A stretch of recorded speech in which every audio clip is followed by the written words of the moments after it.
Good evening, everyone. Thank you for joining us today. I am Shubhangi, and I lead the branding and communication team at An Academy. Um, so today, in the Kaleidoscope Masterclass series with Neha, Neha will be sharing her insights on practical tips for aspiring designers. But before we dive right in, I would like to take a moment and talk a little bit about An Academy and what is it that we do at And Academy. So And Academy is a one of a kind online design upskilling school, um, which was born out of the pedigree that is IIAD, Indian Institute of Art and Design, which is a brick and mortar design school based in New Delhi.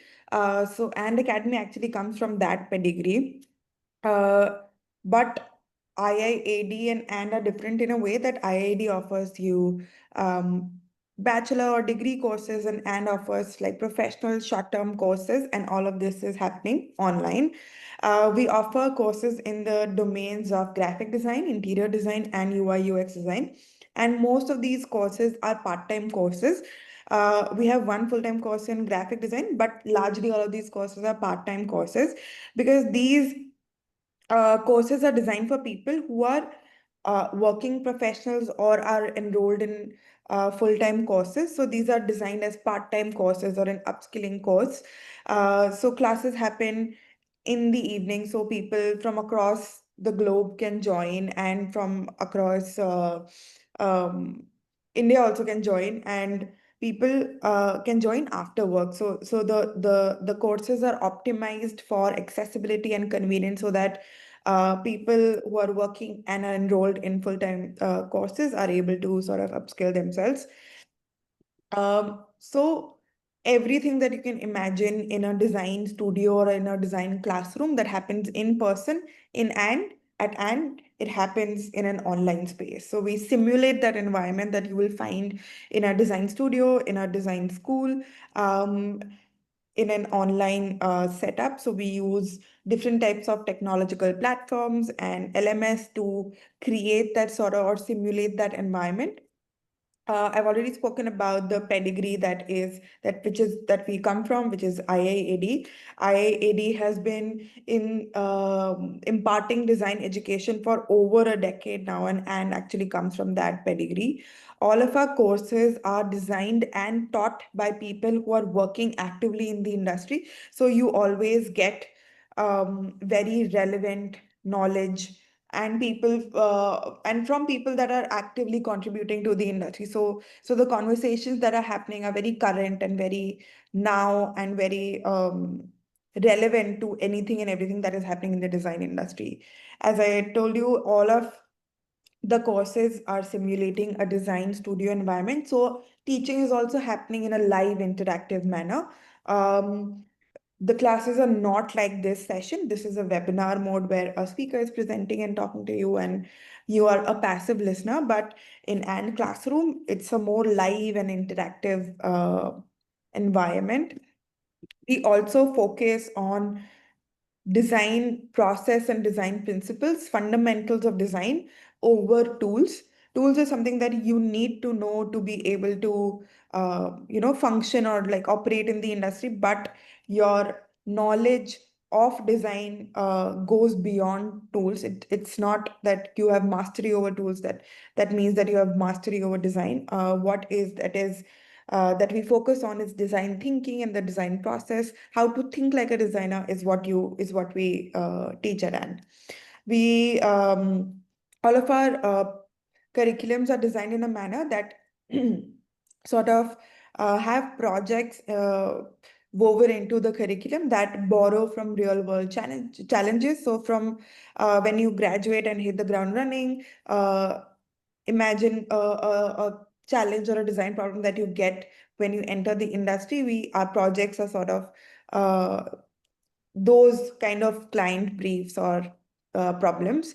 We help you build a market ready portfolio, and we also offer job guarantee on some of our courses. Uh, we've had 1,200 plus learners. We have a vibrant community of 50 plus mentors, 200 plus industry connects, and we rated 4.6 on Google. If you'd like to check us out, I will definitely share a link in the chat later. But with that, I will like to hand it over to Neha. But let me introduce Neha a bit. Neha is a fashion industry expert with over 13 years of experience spanning retail buying, product development, and academic leadership. She's worked with renowned Indian fashion retailers such as Snapdeal and Vishal Megamart, managing multi-crore portfolios in women's ethnic and western wear. Currently serving as an assistant professor at the Indian Institute of Art and Design, Neha bridges the gap between classroom theory and real world practice. She seamlessly integrates industry expertise into her teaching with a strong commitment to preparing the next gen of designers with practical market relevant skills. With that, I hand it over to Neha. Neha, you can share your screen. Yeah.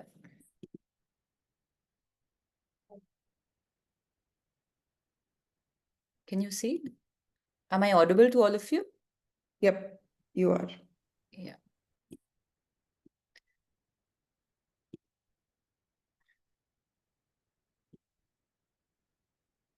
Okay, so hi all of you, and thank you Shubhangi for giving a nice introduction about me to all the attendees who are there. So today I'm going to talk about the practical advice for the aspiring designers. Though I have worked in the fashion industry, but whatever I'm talking about, like whatever experience I've had, it can be applied to any design field. It's not just going to be related to fashion, but anything like any other career path. So before we start, I would just like to ask you all, like, there is something that a quick question I would like to like you all to scan from your phones for this QR and just answer this question, which is related to what career path excites you the most. There are various options that I have given. So it would be nice if the attendees can actually scan it from their phone and I could just see what are you really excited about after pursuing your academic. Yeah, so I see one person is very interested in designing, two people in designing, okay, three, buying and merchandising, great, okay, okay, okay, entrepreneurship, mm-hmm. Okay, okay, so I see a more weightage going towards the designing aspect of it. Okay, 10 people for designing, entrepreneurship again for two. So it's really exciting to see that, how you all are already thinking, formulating in your head that which career path am I going to mold myself into? Because you are really getting inspired by something that you are really looking at some aspiring somebody and you wanting that I want to choose this career path, looking at somebody who is inspiring you. Also, what kind of role model is it that people are really talking about? Okay, so great. So that's a thumbs up from my side for all of you who've answered the question. And I think design is something where people are more inclined towards. So I am just going to share a very brief description about my career path. As Shubhangi has already mentioned that I've had 13 years of experience in the fashion industry. So I've worked both as a fashion designer and I've also worked as a fashion buyer. And currently I'm teaching the students at IIAD. So I started my career with Primonaut, where I worked as a fashion designer. It was more of an all these places where I've just put the pictures for. It's all related to Indian retail background. So all these are domestic label, domestic brands, and it was all to do with women's wear, both for ethnic and Western.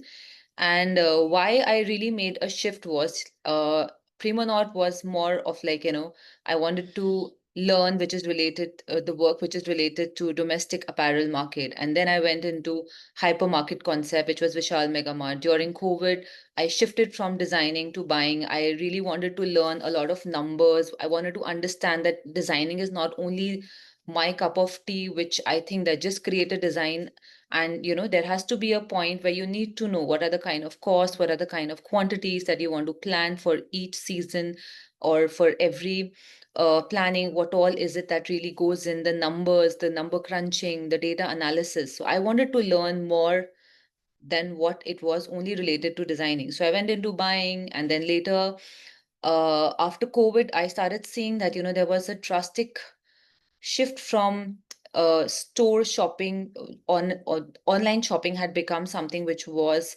picking up in the market. So I moved to Snapdeal, and me being very constrained to staying in Delhi. So I moved to Snapdeal, which is having its office in Delhi. And I worked as a fashion buyer for an ethnic wear brand where they started with their in-house brand called Rangita, and it's still existing there. When we started, it was a very small business in Snapdeal. It was their own in-house brand. And later, by 1 year, they started, we approached to Amazon, Flipkart, Myntra, Ajio. So all of these renowned big online brands, you can see these online marketplace are now offering the brand called Rangita. So I had a great experience coming from both retail to online to also before Primanor, I worked in a buying house, which was more related to design. But I wasn't very, I wasn't very happy with it because whatever learning I had done, it was more about looking at the designs that are coming or a mood board that is coming from the US because it was a US based brand. And all I had to do is just do sourcing. So that wasn't really satisfying to my needs. So, the curiosity is something that I would say all of you should have, and that keeps you really engaging. Okay. This is just a basic career pathway which I have just wanted to share with you as an academician. Is what I am currently, what is my current role, and it's been 2 years in the in teaching for in IIAD. And I worked as a designer, I worked in sourcing and retailing, and I've spent 11 years doing this role. Whereas for a student, it's going to be the other way around. You're going to study first, and then your life starts, to whichever career field you all picked up. Like maximum of you, I think it was around 80% of you who said that you want to really go into the designing side. Yeah. So I'll go next.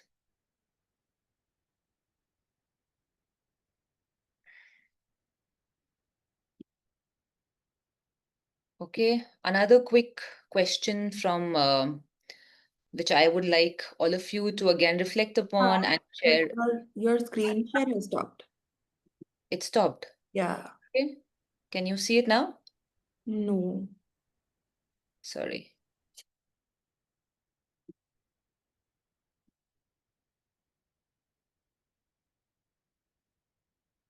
Is it better now? Can you see it? Yes, yes, yes. Now it's better.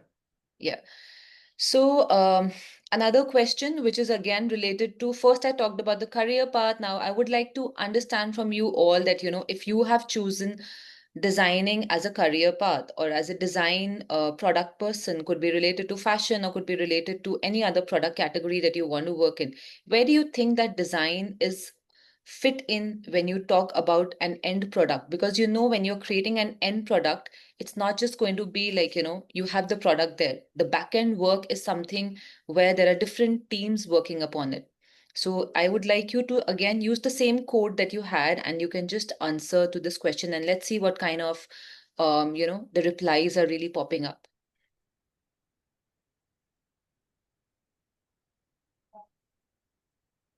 Can I have the attendees talking about, what is their experience and where do you think that a stage where this impact for the final product, which stage will it be catering to? Anyone would like to? None of you? Okay, so Shubhangi, I don't know, are they able to scan it or should I just, okay? So you were saying development, inception, okay. Reiteration, okay. Okay. Okay, so I wouldn't say that this is correct or this is not correct, but I think all of you are there. So let's move on to the next one. So when I'm saying that a design, so I'm coming from a background which is from the fashion industry because I worked more into apparel, but You're this concept of funny. design process can be applied anywhere else also. So when I say a design, should, Neha, your yes, screen has gone black now. Is it just me? Can I get a quick confirmation in the chat? Is it just me or is it visible, not visible to anyone?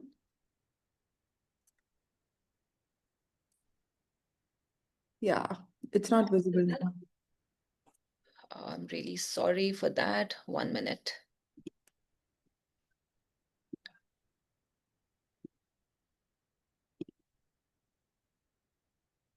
Right. It's visible now. Yes. It's visible now? Yeah, yeah. Okay, so I was just talking about the design process, where I've given a tick mark to all these pointers, where are 9 pointers there. I would just say the design process truly on the concept of when you're working as a fashion designer or in an apparel industry. The first, second, and third point is which applies the maximum weightage is given to a designer who's working. I think all of you would agree upon that. Like where I have worked in the industry, every time you're planning a concept, there is an ideation, there is a mood board, there is a concept which comes in. So when I had worked in a buying house, so when you're working as a designer, either you're working in a buying house or maybe you're working in a marketing category or you're working as in advertising. So there is always a mood which you need to create. You need to create a sketch or you need to plan a layout that this is what I'm going to pitch in for, this is my idea, and then you prepare your technical sketches. So without a designer, I really can't do that. Besides, when there are other learning aspects related to tech pack, sourcing, so there are multiple people involved in this part. But truly, the first 3 points is where the designer's job fits in well. Then I would say before you're actually starting off any design, coming again from my experience, you need to first understand that which season are you really working for. And this is being applied if you are having your market, which is that if you're catering to in India, there are different zones, north, south, east, west. So are you planning for a market which is like, you're supplying your products to south? When I was working with Snapdeal, I'll give you an example. We started with the brand, though the brand is based in North India, but we had targeted 2 tier and 3 tier, um, market. So we knew that there is more opportunity and more visibility of product when you are putting it online. And we truly saw that there are products in South were selling much better compared to what it was selling in North. And also in times of like when there is festival Durga Puja, when there is for ethnic apparel, I'm talking about when there is Durga Puja, when there is Holi, Diwali, so ethnic wear collection sells very well. So that means in online, when you're working, you have to pre-plan your product line. You can't just say that okay, you're in the month of October and that is when the festival is starting. You can't just plan your product 2 weeks back.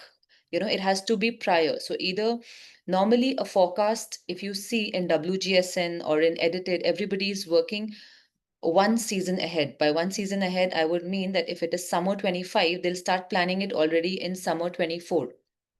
Okay. And then it's like talking about the community. What kind of people are really going to buy your product? Is it going to be it's all related to demographic? What age group?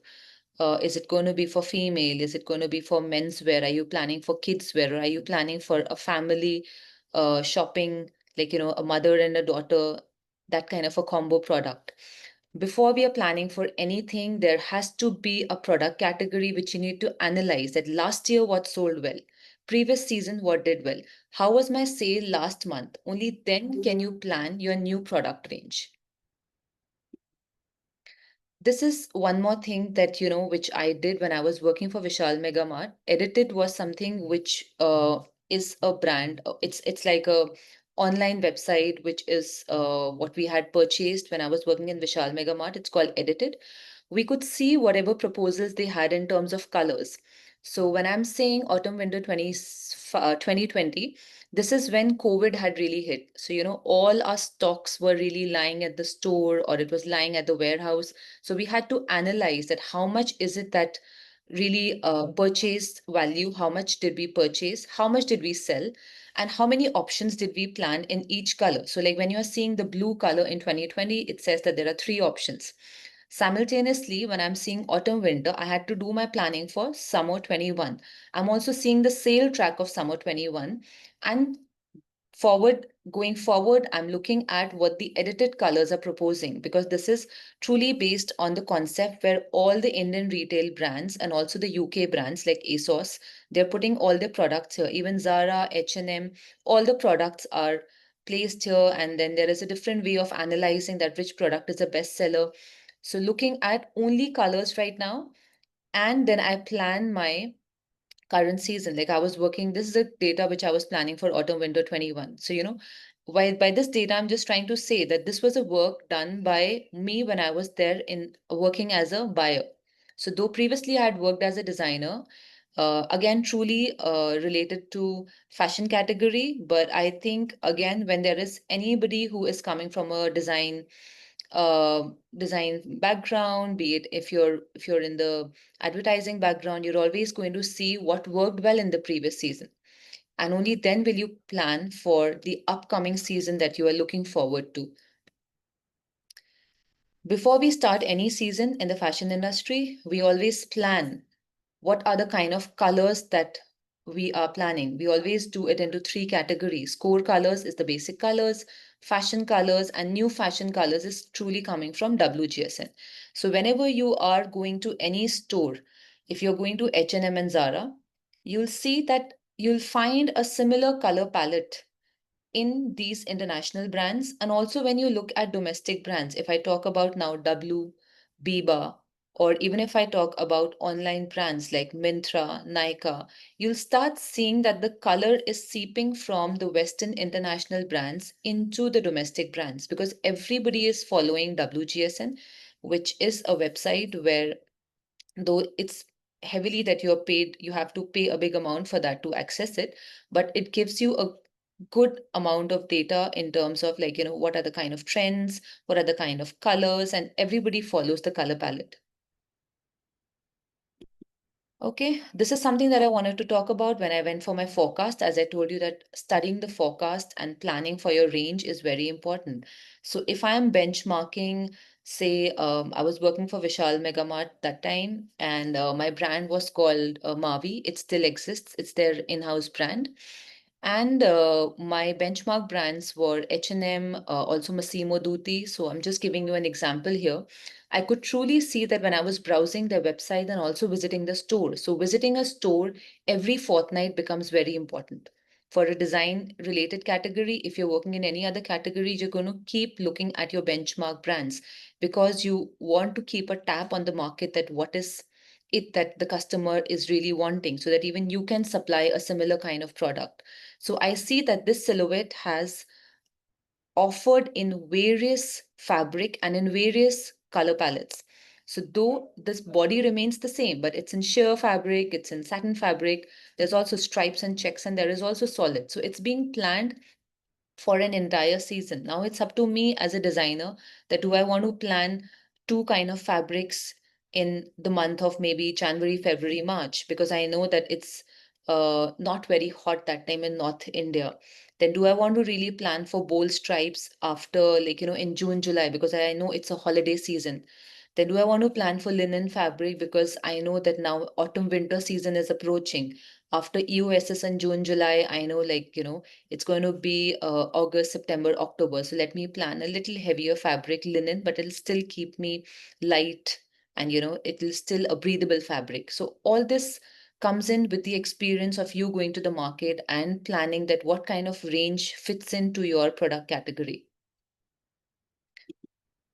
So when I further again deeper down, when you look at just linen shirts, I observed that within linen shirts, they had all of this range. There are solids, there are stripes, and then there are also in solids, there are core colors, and then there are also fashion colors. So, you need to plan a range. If one product is done very well, then you have to increase the quantum because at the end of the day, what matters is you're getting business for the company. By business for the company, I mean that you have to play on volumes. Something that is being asked by the customer more and more is something that, as a duty, as a person, for you are working in the industry, you have to supply that product on time. Supplying of the product on time and also meeting the request of the customer, because as I was always told when I worked in the industry, that customer is a king, right? So you need to cater to all the demands that a customer wants. So I'm sure for H&M, linen shirts was something which was a ball game for them, so that's why they did it in so many options. Again, studying the market, this is just one of an example. Off shoulder tops were very much in, so I'm really seeing the online brands. I used to go for market survey again, and what kind of off-shoulder tops are you really doing? What kind of sheer tops were really in? Getting inspired and taking some designs in your category. This is something I really wanted to show you. This is what, again, I had worked in Vishal Mega Mart when I was working as a designer. So we always plan for a season. If I'm saying spring, summer, for me, spring, summer would start from February onwards because all the EOSS end of season, it's happening prior to Christmas, that is before the 25th. And it goes on till January, or you can say like till the Valentine's Day, which is like, happening in February. So after that, all the stores start planning for the new collection. And generally, we used to follow this standard of giving three hits. Like when I'm saying hit one, it'll mean like hit one, hit two, hit three. So if I'm planning for entire summer season, I'll plan like for 2 months, I'm going to do this kind of a collection, which is to do with embroidery, because I know that there is going to be some kind of festival happening. Then there is second hit, which will be peak summer, because summer has now really started. February, March is the time I'm going to launch something which is going to be all related to summer. And then I know after summer, it's going to be something like, which people want to have a little cooler palette. So the color palette, the visibility of the product line was all going to change. So this is the first product category. And then this, I'm going to have the distribution of fabric planned for my hit one styles. Then the kind of look board. So somebody who's working in the fashion industry, you need to present your work to your managers and you have to tell them that what kind of look is it that you're wanting. Even if you're in the advertising industry, or be it, you're into marketing, or you're working as a graphic designer, you need to think that what is your idea, what is your belief, that what is the kind of look that you're wanting, what is it that your customer is really demanding, or what kind of project do you have. So they might have something in their mind which they might show you, like, this is a look board and this is what I want. And then you plan your working backend based on the kind of look that they're wanting. Then this is hit two, as I said, that this is all related to summer. So, when I'm creating a mood board, I'm collecting all of these images and I'm also planning a color board against it. I do plan the TPX number also for it, so that, I can go and right away tell the vendors. So what I used to do is I almost had like 30, 40 vendors. I used to send out all these design sheets to them, and I used to tell them that I want my lab dip so that, I can finalize which color is looking the best. And then I would plan my entire category of 4,000 to 10,000 pieces in that particular color. So, small, small bits of pieces are put together to create a final product. So this is what I wanted to talk about, and the kind of patterns that I'm looking for in my hit two, the kind of look. Now this look is more related to, like, it's more floral, it's more solid colors. Then this is hit three, as I was saying, that it's peak summer. I wanted something which is more peaceful. My color palette changes more into, the pastel look. Then I have all these prints which are looking very settled and very subtle. Even my look board is planned like that. Then also, there is a lot of material board. Like this material board has all kind of fabric. So if I'm saying gingham checks, window pane checks, madras checks, it's all going to be planned for different hits. Then the kind of key details which I'm going to work upon is the trims that I'm planning for my entire range. If I'm using laces, if I'm using pleats, there's ruffles, there's tassels. All again, this is inspired from my market survey, which I had been doing every fortnight, and also getting inspired from what WGSN as a website is proposing. And I also know that, brands are really going to use it. And then you plan your entire range. So you plan your range in the Western category for tops. It could be knits and wovens, again, mix of both fabrics together, and you plan your bottom range also. Uh, it's not only like, you're planning your range, it also matters that how do you really go forward with what kind of look do you want. So I created some tags when I was there, because I knew that it has to be a floral theory, or it has to be a geometrical concept. So whenever you are shopping for a product, you'll see that there are, like, small, small capsule drops which they have made. If you ever shop in brands like Vera Moda or Zara, H&M, you'll understand they've always made like a nice visual merchandising window where they'll pair up an entire silhouette, an entire an ensemble that I could say, like, they'll pair your accessories, your bags and shoes. They'll also pair it with the apparel that you need to carry it along with. And that entire look along with the tagging also really matters. So these are the tags which was created for each drop. Okay, so quickly, I would just like you to answer to this when I'm saying that if you're working on any kind of fast-paced project, what would you ensure, like, for timely delivery and for the kind of design quality? How would you ensure that, the second thing, which is the most important, is your delivery has to be met on time. And also you want the quality to be the the best quality product. So what would you do for that?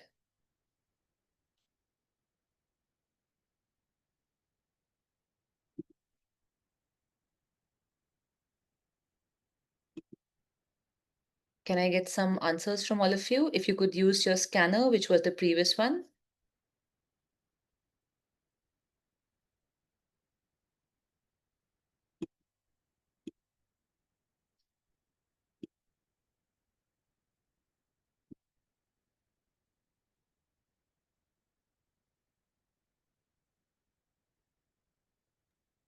Hey, Okay, Gokul is putting in the chat.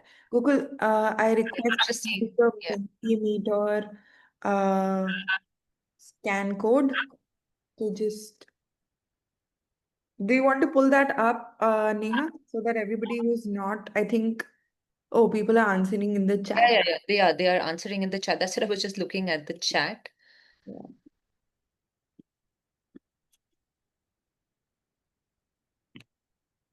Okay. So they're saying design, okay, quality, collaboration, and having a reliable team. Okay, I agree with that. Okay, so great. I think those are okay. Okay, proactive planning, time duration. Mm-hmm. Okay. Okay, so very interesting one. The last one I see, knowing when to stop. So I truly believe all of you have really answered well. So I would really applaud for that. And knowing when to stop is also very, very important. Like, all of you mentioned about the milestones, we have to stick to them. Obviously, your milestones, again, it can be like your KPIs. Then the process and the time duration, okay, very good. The proactiveness and the planning, that's also very, very important. And how do you really attract the customers, not drifting away from the finalized mood board? Okay, good planning. And then very interesting one, as I mentioned previously also, when to, how you need to know when you need to stop, you're working on that project, because, you always have to move forward. You just can't stick to one and keep beautifying your project. And it used to really happen to me that, we used to plan for an entire project, and we had a manager in my team who was not an Indian, but she wanted everything to be presented very well to her. So, all my we had to really work on the entire collection for the entire year, see the past data, and for 2 months we used to be working on the project for planning for the next season. And I remember when I worked individually on that on a presentation, it took me like 7 times I had to revise my presentation. I stayed back at office even till 11 o'clock, ordering food along with my manager, trying to complete my work, walking around with my samples. So, to meet your deadlines, to meet your delivery, and also to have a dedicated work life balance. Everybody wants that. But if your manager is not satisfied in terms of the numbers, the previous numbers that is talking in terms of your business and the kind of product that you want to propose, you have to really complete the work. Though nobody says that, you have to wait back in office and complete it. But if me as a person, I'm not satisfied, I want to keep revising the work. But yes, I have to put a full stop to certain at one point so that I can now proceed to the next part of my work. Okay, so good one from all of you. So, based on that question, again related to design background completely. Checks as a pattern, anything which is related to prints has a timeline. Okay, so I'm just showing you, like, there are entire description for the style, the pocket measurement, collar measurement, sleeve measurement, and also even the checks as a pattern measurement, the stripes as a measurements for how much is the width, how much is the length of each stripe pattern. So this was all created by me as a tech pack when I was working as a designer. And how many color combos did I want? I want the stripes to be in two different color combos. I also wanted a solid color. So this was a Henley t-shirt, which works very well, a very basic product. Also another Henley product for which each stripe pattern that you see has a different width.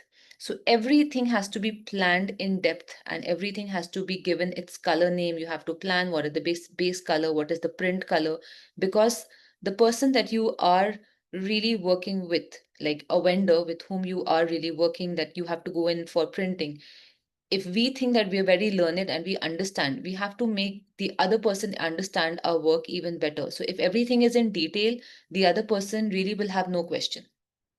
So always make your work in detail. I know that certain times it does happen that sometimes you skip. So a communication gap should not be there. So that's also very, very important.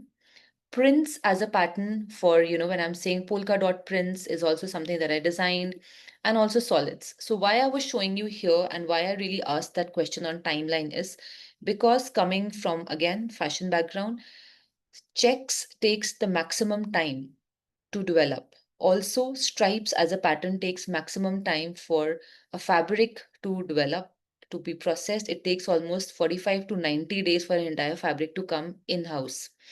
And solids is very easy. Printing is also very easy, very fast. It can be done very fast. So, we have to look at my timeline if I'm planning for, if a brand like Zara, which is fast fashion, and you see that every 15 days they're revising their fashion. Every 15 days there is something which is coming new. So you have to plan that, my orders is first placed for checks and stripes. That's why whenever you go to the market, you'll see a stripe check or a stripe fabric, or, a check shirt is always more expensive compared to a solid product. So next time when you do that, you go to the market and you'll observe it and you'll understand that why a particular product is more expensive. This is truly on the basis of a pyramid structure where I think everybody coming from a design industry is really focusing upon. By this, I mean, like, my core product is my basic, my fashion product comes in the between, and my high-end product is right on top. So by basic product, I mean my core product. So this was one of the secrets that I was told when I was working in Vishal Mega Mart. So my design head was coming from Levi's in Bangalore. So he told me, like, whenever the products, you go to any of the store and you'll see that there are styles or there are garments which are lying on the table.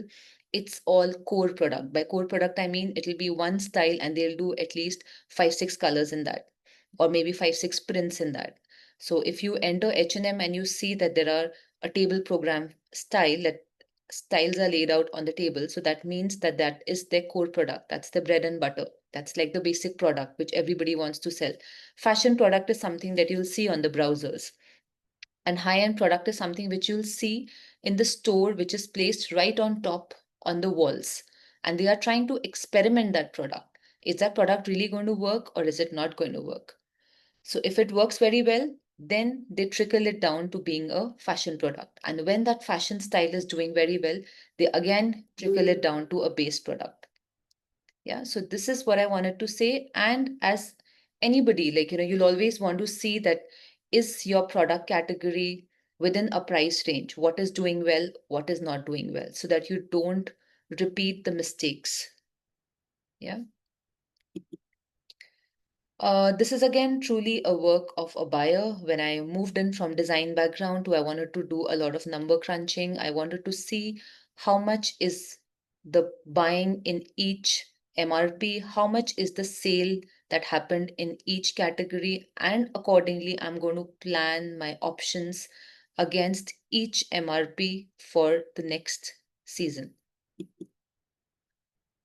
Okay. A quick one, and I think this question is very interesting. I would just ask you all, what makes a designer industry ready? So there are options where I'm saying it's all related to, you'll go and do a survey in the market, or it's customer centric design approach, or there's cross functioning team, time management. Very good. Somebody has just answered and said all the options. The two people who are saying all the options. And I think all of you have already very nicely answered all the question that I really talked about in the previous slides. Okay, somebody says that customer, I do agree to this also, because customer is the king, right? You always have to work your brand as per what customer is really demanding. Okay, cross-functioning team, also very important. Like, why I stayed longer in one of the companies was because I liked my manager. Like, my manager means, like, he was understanding, and he was also hands-on to giving us work. So, if I had to work even before beyond my office hours. So I knew that I had to collaborate with my team, with my manager, to complete my work. And so that becomes very, very important. So for me, wherever I'm working, even when I'm working with IIAD, so I think my team, my colleagues, they are good. That's why I'm able to sustain, survive in my organization. So that becomes very, very important. If the name of the company is very good, but your teammates are not good, so you're not really going to survive in that workplace. So it gets very important. Okay, nice. Again, all the options are something that maximum of you have answered, and I'm very happy to see that. So again, so these were all of it, which was, I have already talked about it. You are doing a market survey every fortnight. So be it in any design background that you are, keep your eyes and ears open to what is really happening. What is it that is creating a need gap in the industry? What is it that the industry is not doing? So that if you're working as an entrepreneur, if you're working in advertising field, if you're working as a designer, if you're working in graphic designing, what is it that is something new that I can bring on the table that customers are really wanting, and it's not being supplied to the maximum? Cross-functioning team, we've already talked about. Team management also, very nicely, you all have already replied to the question that I asked. Then, be it you're working as a fashion designer, but you can't really escape from the costing part of it. So for me, if I'm designing a dress, I'm designing a top, or I'm designing a skirt, I really need to know what is my fabric cost, because that is something which accounts to the maximum. So my fabric cost has the maximum weightage. My trims cost, as I had shown you one of the slides, is related to what are the kind of buttons, laces, everything that will go into it. Person who is stitching for me will be the labor cost. What are the overheads? Whatever space, wherever the lighting and all of these are, the salary part, it's all related to overhead. So whatever cost it's being incurred, and at what price am I going to sell? Is it going to be two times the price? Is it going to be three times the price? So I have to be really bothered about the margin. I'll definitely work at a margin which is an intake margin for 50% and above. Delivered margin could be less, maybe because I have to sell my product in sale, or there is some kind of damage, so that the company has to counter for the loss. So the delivered margin always becomes lower compared to what is really planned as a margin, which is an intake margin. Okay, so I'm on my last slide, and I would just say about the tools that I have really worked upon when I was a designer. WGSN edited for the forecast. When you're designing, it has to be Photoshop, it has to be Illustrator for tech packs. And even if you're going for a design background and for designing in any background, you really have to do a lot of planning in Excel. So, you can't really escape that. So that's it from my side. Thank you. And I would be open to any kind of questions that is coming from the participants. So Shubhangi, any questions, or the participants, you have anything to ask, we can really do that. Right, so I am now opening the floor to all of our attendees. You will see a tiny Q&A box at the bottom of your screen. You can use that to put in your questions so that we can answer it very systematically. Um, Meanwhile, I sort of want to talk about Neha. So you've gone from design to buying to now teaching. Yeah. What has been the pivotal moment that has just like clicked for you in the design, in your design journey, in your journey as a designer, or your journey as a person associated with the design industry? What has been one pivotal moment or one pivotal learning that changed the course of everything for you? Mm, okay, so I think there are a lot of it when you are really studying as a student. It's more related to like, you are stitching a garment, you're completing it, you're creating a mood board. But when you step down to the industry, you don't really see that everything that you have learned in the industry, you're applying it in that manner.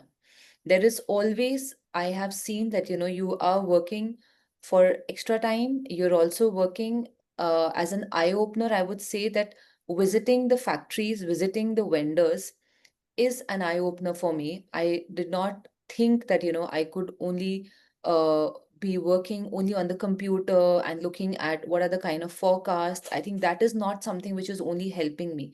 Also, whenever there is, in terms of designing, I would say visuals is something which is helped me a lot. So, that is one very strong point. Whenever there are a lot of visuals, it stays at the back of my head.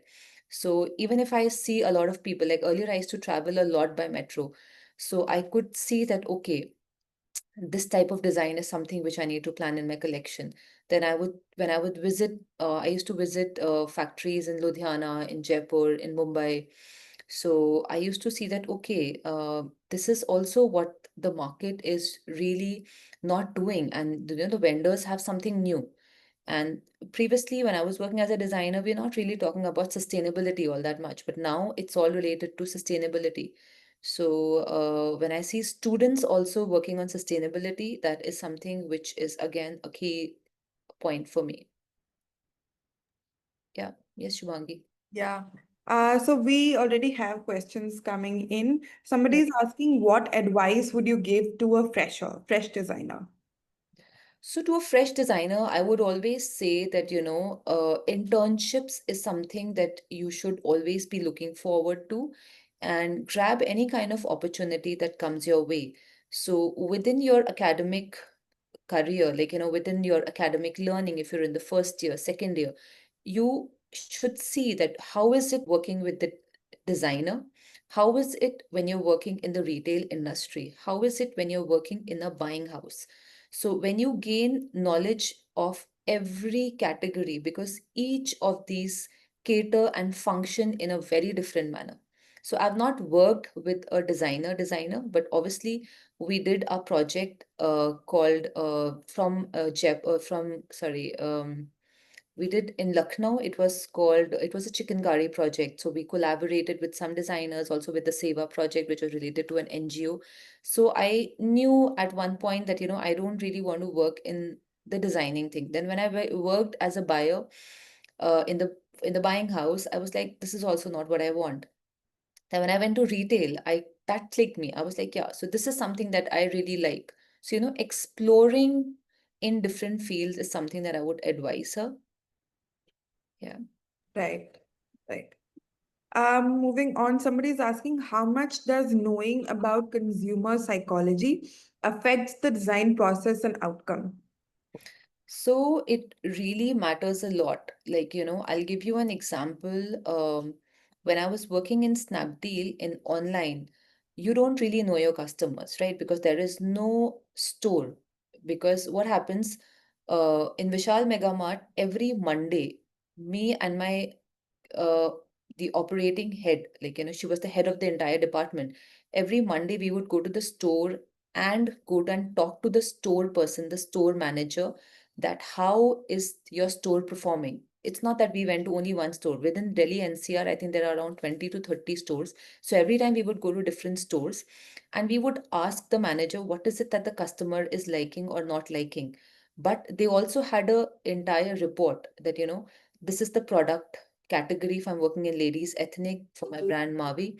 They would know that they have a target of this much. How much is the target which is achieved? How much is the gap? Which product is not done well? Which price point is not done well?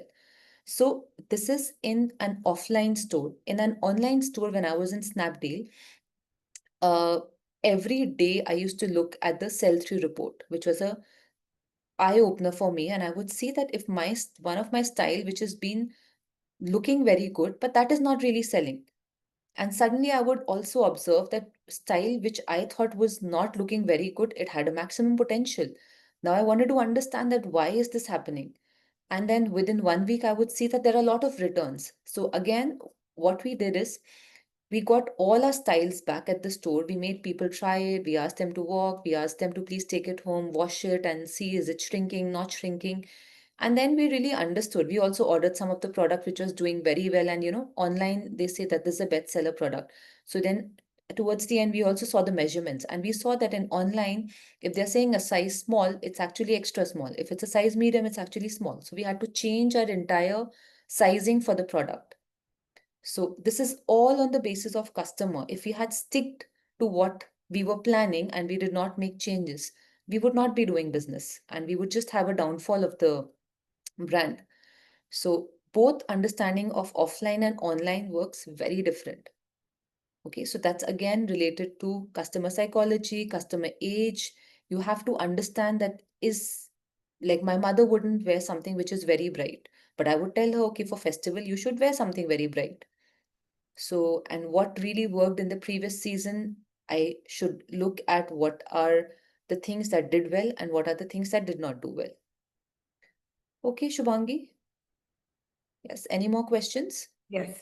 So, somebody is asking to keep yourself updated with key global or domestic trends. Where should we look for these trends? Could you suggest any trustworthy resources? So, when I was in the industry, I used to actually look at WGSN.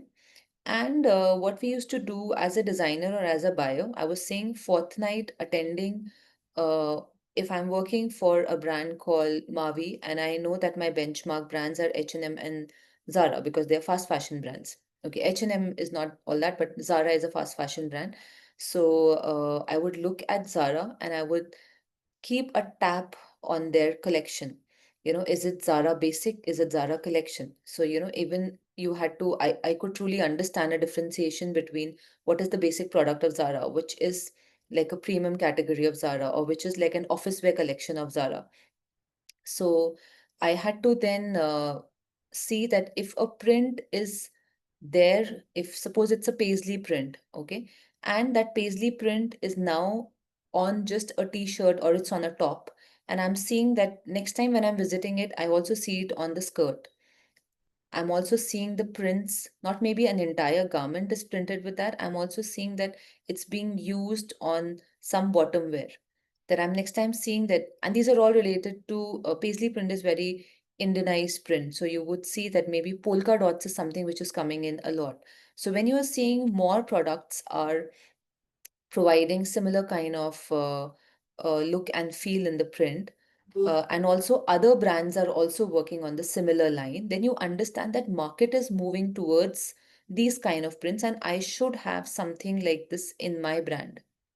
And also when you are doing a local market survey, if you go to Lajpat Nagar, if you go to Sarojini Nagar and you see that something like similar to what I'm seeing in the brands is also what the others are providing, then you need to incorporate it in your brand if that's a gap. I think somebody, Sushmita is asking, what are the opportunities for freelance designers? So, for freelance designers, you really need to see that mostly like when my friend who's now working in Mintra and she's heading the team for Nautica, and she's working in marketing. So prior to that, she used to do a lot of freelancing. So in freelancing, you need to approach to the kind of people that you are, what kind of projects do you want to take.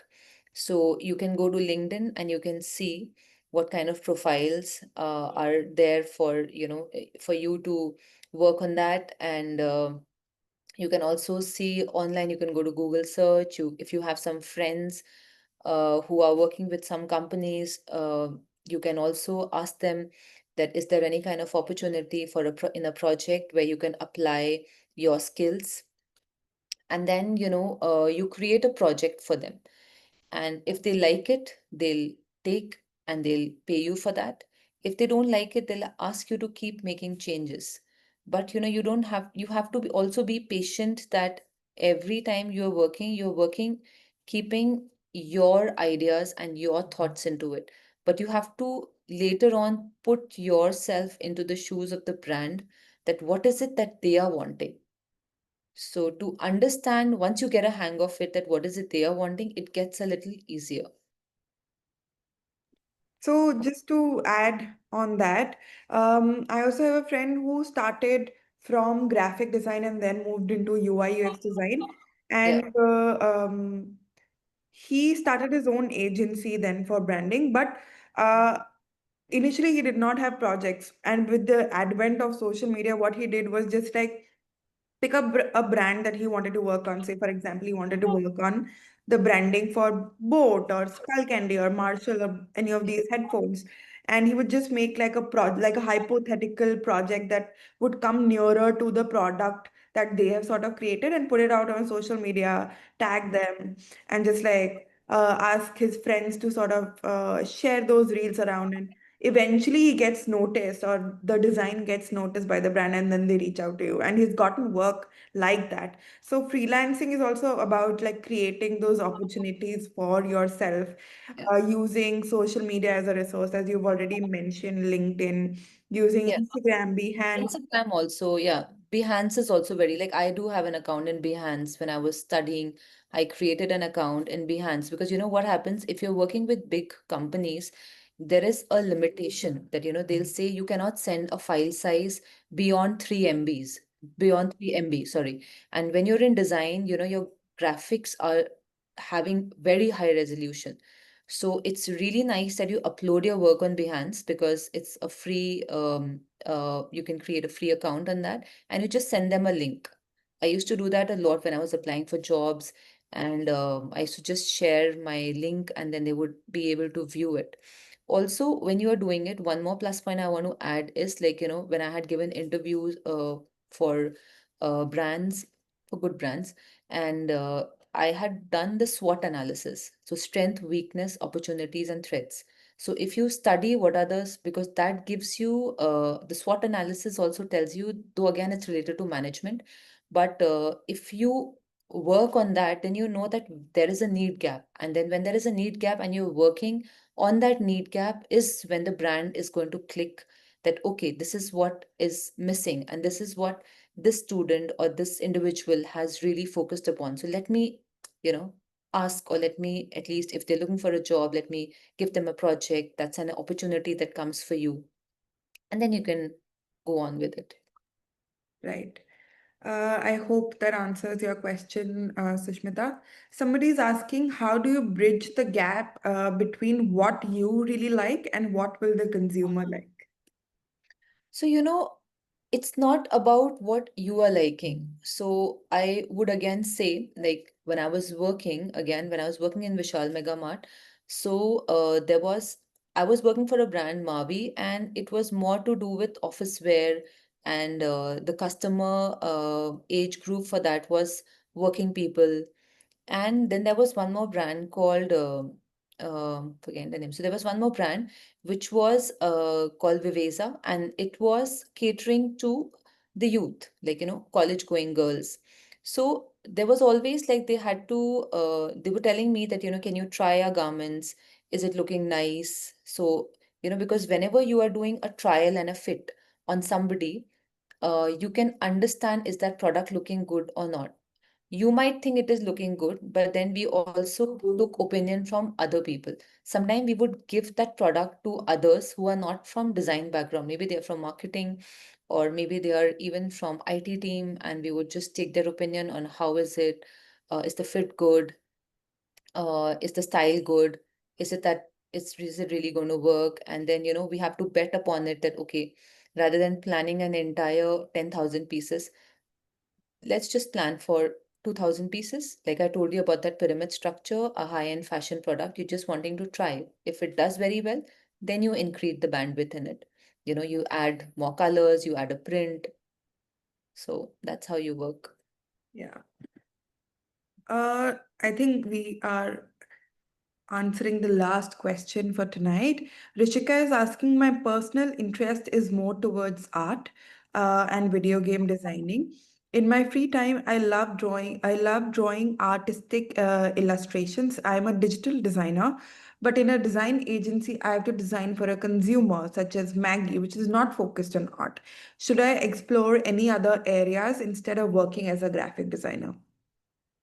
So if you are working as a graphic designer, obviously, you must be having a good knowledge about UI UX. There's something which is now really coming up. Like I used to not really teach UI UX, and I did not work so much into UI UX. But when I came into the academic field, like this year, I actually taught UI UX to students. And my part in that was not like related to graphic designing, but it was more related to understanding each of the brands, how they are functioning, how is their user experience, how is it that uh, their entire processing from if you click a product it's added to your cart to when you exit, what is it that the entire process of it, the entire experience of it. So we also have like those kind of project learning within our academic space where students are doing projects for a particular brand. So, to that, I would say if you really like drawing, animation could be one thing, and also explore different brands. So, like, if there is something, if you're really interested in gaming as a category. So see different brands which are working upon this category of gaming. What is their interface? What is it that is missing? Then maybe when you are doing a website creation, you can also create your website on your own, which is again like a free website. You can from a free login, you can log in free and see, and you can create your website for yourself, and you'll be able to understand that what is it I need to add in my website. So that could be a plus point for you. I wouldn't say that you should drift away from that and try completely something new, because then you will be like, I'm doing this and now I'm doing this, now I'm confused. So stay focused on what you're doing, but dive deeper into the opportunity that is coming around what you are really working currently. Oh, All right, thank you for answering all the questions, Neha. Thank you, everyone who's been around till the end of the webinar. It was great having you here. Thank you, Neha, for taking out the time to do this with us for our learners and other people who really wanted to hear you speak. I'm really, really glad, and I really, really actually look forward to all of these sessions. It is a little bit self-indulgent for me also. So thank you for taking out the time to do this with us. With that, we've reached the end of this session. I say bye bye and good night.